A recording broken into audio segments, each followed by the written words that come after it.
Bienvenue à bord du vaisseau Hypersensas. Bonjour à toutes et à tous et bienvenue dans ce nouvel épisode du Défaussé. Le Défaussé, c'est une émission qui va vous parler de jeux de société. Pour ce faire, bien sûr, je suis accompagné de la très dangereuse Alex. Ah là là, là, fait un petit indice sur ce à quoi vont jouer. Ouais, c'est exactement ça. Je kiffe. Ma chère Alex, est-ce que tu es prête à devenir l'ennemi public numéro 1 ? Ah, let's go. On est là. Tu vois, toi, tu me parlais d'animaux dans la mer et tout, j'étais là, bon. Non. Ouais. Et là, maintenant... là, ça marche. Ah ouais. Là, ça marche. Là, on est là. Bah, écoute, on va jouer à Public Enemy Number 1.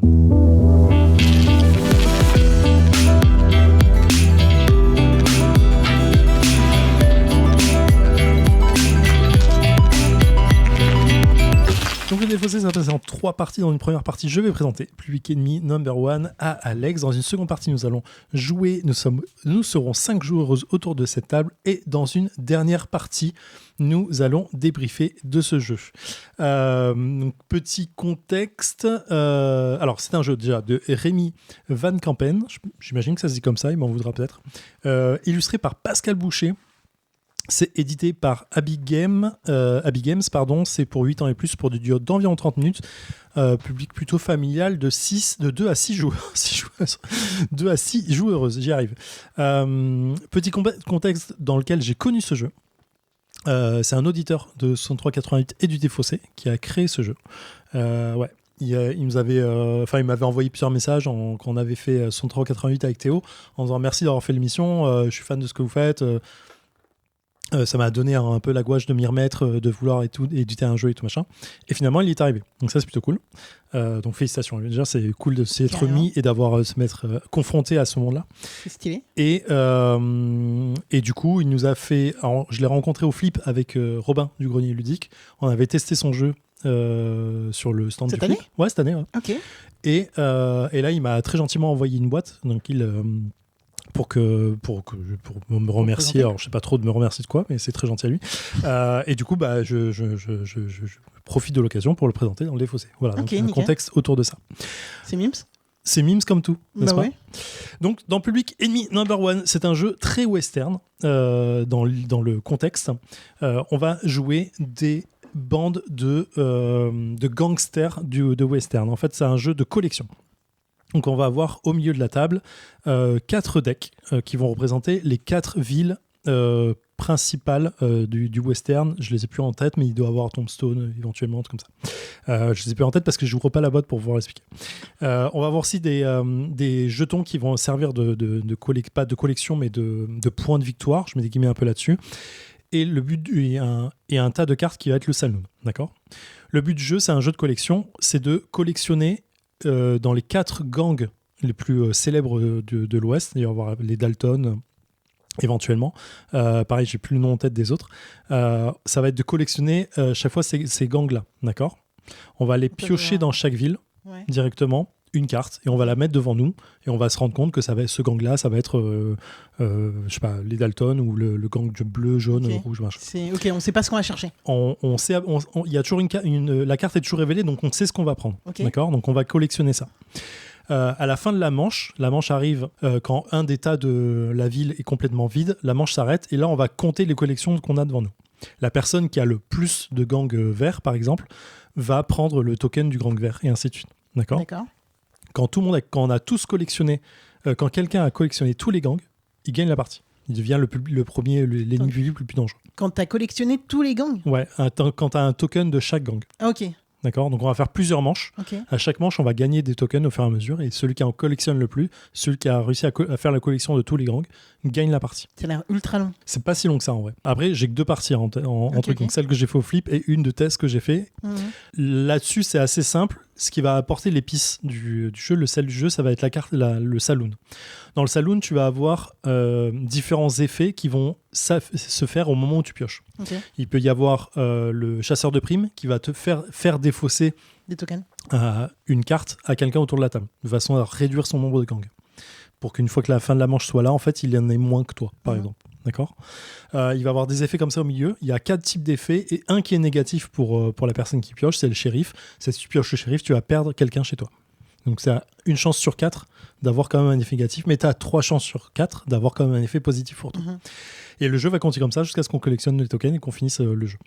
Ok. Tout simplement. Un jeu de collection, quoi. Un jeu de collection pur et dur avec ce petit sel de aller pointer chez les autres la carte éventuelle avec le saloon. Ok. Ouais, une sorte de stop ou encore, quoi, mais pas vraiment. Pas vrai. Enfin, pour le saloon, ça peut avoir ce petit effet de stop ou encore. Si tu y vas trop souvent, tu vas taper le shérif au bout d'un moment. Il y en a 4 dedans, donc ça arrive 4 fois chez toi, t'es un peu vénère. Il y a plein de petites variantes de jeux que j'ai pas testé. Il y en a une avec le duel qui, s'il y a une égalité, ça se résout au duel. Donc on pioche des tokens de balles et savoir qui a le bang en premier pour flinguer l'autre, grosso modo. Donc il a mis plein de petits trucs là-dedans. Je les ai pas encore joués.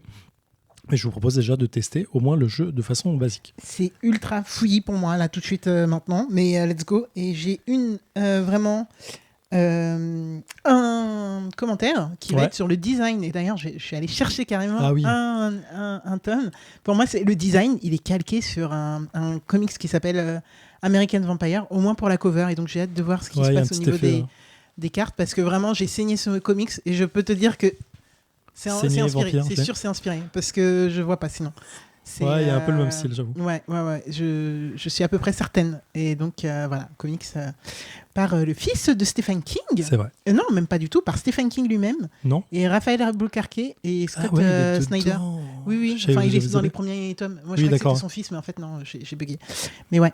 Oui, voilà. Joe Hill, il a fait autre chose. Joe Hill, qui a fait autre chose qu'on aime beaucoup. Oui. Mais bon, on n'est pas là pour parler comics. Allez. On y va. J'ai eu peur, putain, c'est ma gueule. Vous faites vraiment des stratégies. Bah, bien sûr, on essaye de pas te faire piéger. La personne de ouf. Bon, après, Michel parle, on en a deux aussi. Oui, mais lui, il est tout bon. Il n'est pas défini. Par contre, là, on donne la victoire à Mich. Non, parce que la Mich, maintenant, on en a deux. Ah, mais il faut aller la tuer. Putain, on va faire. Non, mais là, il n'y a plus de shérif, tu peux y aller. C'est comme dans tous les jeux. Là, c'est même pas parler, là, c'est collaborer. Ok. Non, tu veux me mettre un handicap, moi, je prends du vent. Non, c'est la politique, c'est la politique. Tu veux tuer un jaune. Bah oui, je l'ai vu. J'ai vu, t'as vu. En fait, j'ai regardé mon jeu. Non, j'ai vraiment regardé mon jeu en me disant laquelle il va me tuer. C'est une bonne question, ça. Je me suis demandé aussi. On va être retourné. Elle l'avait caché, tu sais. Et nous sommes de retour dans le défaussé avec un peu plus de 30 minutes, mais un peu de discussion et de 20 versets, donc il a mis un peu plus de temps. Et de Rome. De Public Enemy No. 1. Ma chère Alex, qu'est-ce qu'on en a pensé ? Alors avant de donner mon avis, je vais donner les avis qu'il y a eu autour de la table, même si les personnes ne voulaient pas jouer, je trouvais ça intéressant. Donc on a eu un des avis qui était que c'était sympa de pouvoir jouer à ce jeu en mode détente tout en pouvant aussi essayer de mettre des stratégies en place, essayer de tryhard un peu plus. Donc en fait, elle trouvait qu'il y avait ces deux possibilités, enfin différents modes de jeu qu'on pouvait activer pour ce jeu et on n'était pas obligé de rester concentré. Donc voilà, et grosso modo, je vais quand même donner les prénoms, donc c'est Lauriane qui nous disait ça. Et Noémie était plutôt d'accord avec ça, et aimait bien aussi le fait qu'on pouvait papoter pour mettre en place des stratégies et essayer de contrer des gens. Oui, il y avait aussi le fait de, comme tu disais papoter, on peut vraiment discuter de tout pendant que les autres jouent. On met pas sa vie en pause sur le jeu, et ce qui était plutôt agréable là-dessus. De mon côté, je pense que c'est exactement ce que je vais reprocher au jeu. J'avoue que du coup, ça faisait très dispersé. Ouais.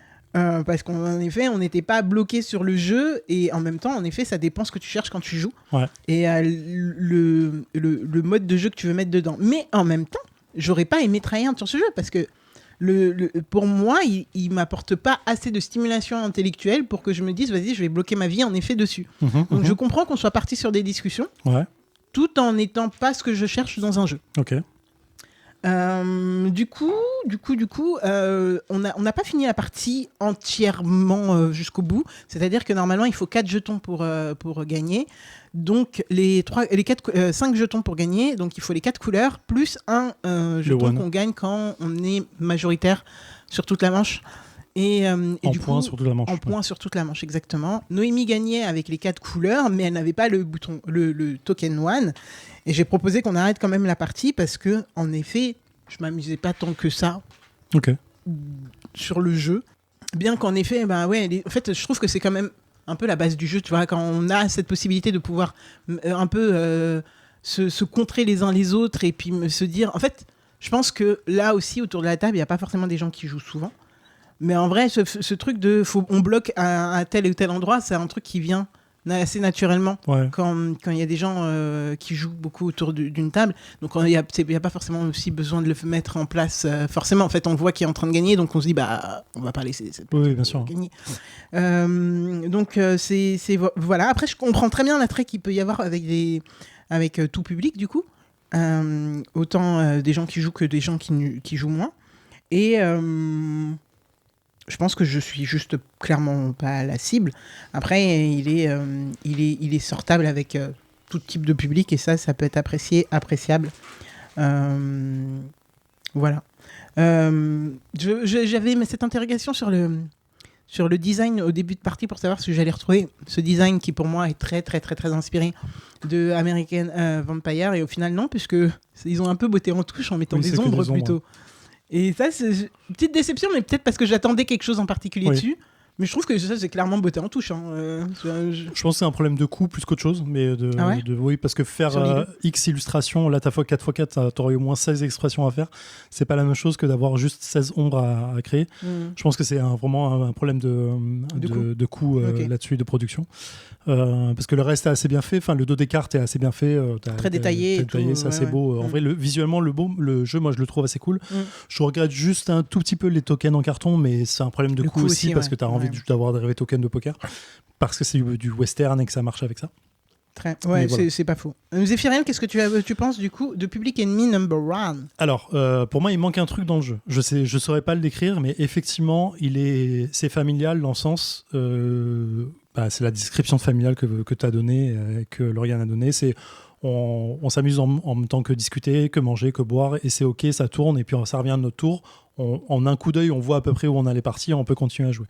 Là-dessus, pour moi, il manque un peu plus, et je dirais que encore une fois, c'est les joueurs et les joueuses sur table qui font la partie. Moi, les fois où j'ai joué, j'avais des personnes qui étaient un peu plus joueuses autour de la table. Donc ça se tirait plus vite dans les pattes. On essaie vraiment de bloquer tout le monde. Et au bout d'un moment, ça devient presque stressant. Parce que tu sais que tu vas pas rien faire parce qu'une personne va te bloquer quand même.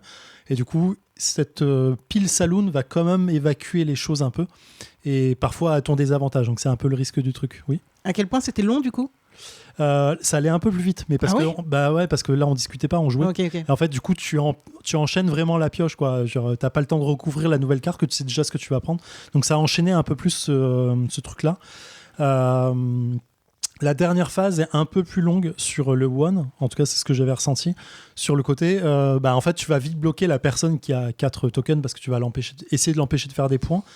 Mais du coup, tu as quelqu'un qui va se gaver quand même. Parce que tout le monde n'est pas au même niveau de blocage. Donc en fait, tu as toujours quelqu'un qui va se gaver, qui va reprendre l'avantage sur les tokens qu'il n'avait pas. Et puis c'est un peu là où ça va se jouer un peu implicitement. Et du coup, tout le monde termine à 4 et après, du coup, il y a plus personne rarement où tu as quelqu'un que tu vois pas venir, qui arrive à avoir la dernière carte, qui met la fin de partie. Mais c'est un peu, encore une fois, c'est ma 3e partie à ce jeu-là, donc c'est un peu difficile. Je suis pas extrêmement fan. Je pense que je sais dans quel cas le sortir avec des personnes qui sont pas extrêmement gameuses, mais qui vont pouvoir s'amuser autour de ça et qui vont avoir une impression stratégie. C'est vraiment du familial. Moi, je le trouve très beau. C'est vraiment un des gros points. Et puis, ça touche le western, donc ça me touche particulièrement. Parce que j'aime bien cette époque-là en général. Mais voilà. En tout cas, félicitations quand même pour avoir sorti ce jeu. Complètement. C'est un aboutissement. C'est un bel aboutissement et je suis assez content en fait, de Rémi là-dessus qui en est très content et je suis content que ça se passe bien. Voilà, autre chose ? Non, félicitations. C'est vrai que c'est un aboutissement et c'est plutôt une belle, c'est une réussite en fait. Rien que ça, d'arriver à se faire éditer son jeu, etc. C'est fou. Clairement. Ça doit faire vraiment plaisir de faire ses premiers festivals, ses premiers dédicaces, ses premiers trucs. Donc, félicitations. Gardez espoir pour ceux qui gardent ça en tête. Clairement. Je refais juste un mea culpa sur la règle. J'avais mal expliqué un truc. C'est en fait quand on arrive en fin de manche, on a 2 phases de fin de manche. On a la phase de token où on va voir qui a la majorité dans les différentes gangs, dans les différents gangs. Et ensuite, on a la phase pour récupérer le one qui sera le token dont on parlait qui nous fait gagner à la fin et qui nous permet aussi d'avoir le début du tour. C'est une majorité de points. Si on a un certain nombre de cartes, une majorité dans un certain nombre de cartes, ça va faire plus de points et c'est là où on va calculer les points autour de la table. Ce qui est une phase un peu longue si on la fait correctement, mais c'est pas, ça se voit vite en fait qui va l'avoir. Donc voilà, juste pour le point de règle. Et puis voilà, donc Public Enemy Number 1. Donc un jeu de Rémi Van Kampen, je sais pas comment le dire, j'ai dit Van Kampen, mais je pense que c'est ça, je m'excuse, c'est pas ça, de Pascal Boucher à l'illustration chez Abbey Games pour 8 ans et plus, 30 minutes environ, 2 à 6 joueuses. Et voilà, un très beau dessin de couverture, clairement là-dessus, on l'aura dit. Clairement. Voilà, ma chère Alex, Ouais, on se retrouve la semaine prochaine. normalement avec moi aux commandes, Exactement. D'ici là, prenez soin de vous. qui fait bien, Ciao. très bien. Fin de transmission.